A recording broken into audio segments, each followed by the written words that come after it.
World News in 5. News and developments making headlines around the world in 5 minutes. World News in 5. Here on Radyo Pilipinas Worldwide.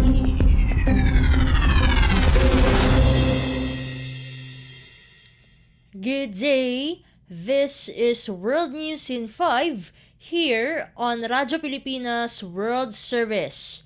Protests erupted on Wednesday throughout the Middle East against Israel and its key ally, the United States, after an explosion killed hundreds of Palestinians at a Gaza hospital in the single deadliest incident of the Israel-Hamas war. Israeli forces killed 2 Palestinian teenagers near Ramallah in the West Bank during protests over on Tuesday night's blast at the Gaza hospital, according to Palestinian officials. Lebanese broadcaster Al Jadid showed security forces in Lebanon firing tear gas and water cannons at protesters who were throwing projectiles in a violent protest near the U.S. Embassy north of Beirut. Lebanon's Iran-backed Hezbollah militant group called for a day of rage on Wednesday in condemnation of the strike on the hospital. It is noted that Palestinian officials blamed an Israeli strike for the explosion at the hospital, while Israel said the blast was caused by a failed rocket launch by the Palestinian Islamic Jihad militant group, which denied blame. World News in 5. Here on Radyo Pilipinas Worldwide.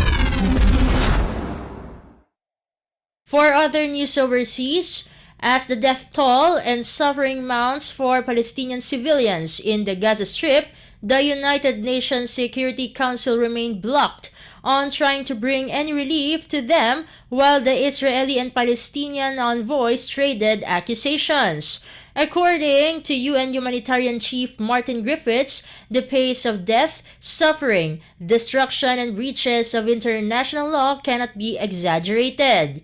Griffiths said a humanitarian ceasefire would go a long way to easing the epic human suffering. His remarks echoed a call from UN Secretary-General Antonio Guterres, who appealed for an immediate humanitarian ceasefire to facilitate the release of all hostages and to allow for the unrestricted access of humanitarian aid to people in Gaza. Gaza has been under a complete siege by Israel since Hamas militants carried out a brutal and deadly terror attack inside Israel on October 7, killing 1,400 Israelis and abducting nearly 200 more to the Gaza Strip, which they control. World News in 5. Here on Radyo Pilipinas Worldwide.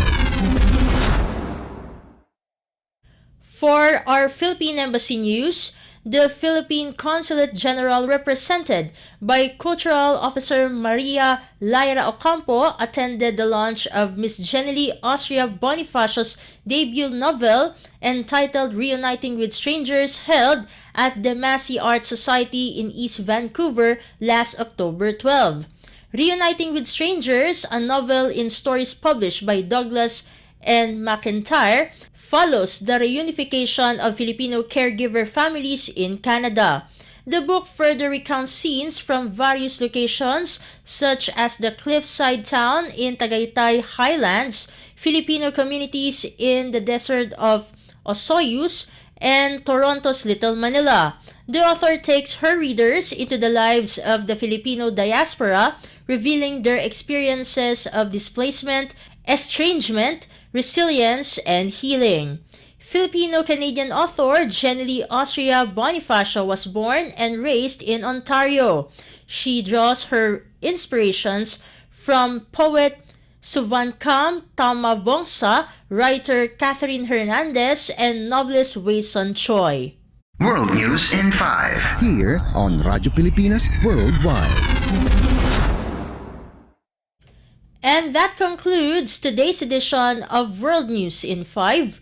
For Radyo Pilipinas World Service, this has been Steph Vicente.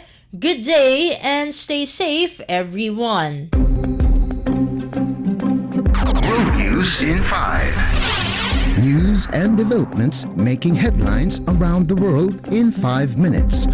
World News in 5. Here on Radyo Pilipinas Worldwide.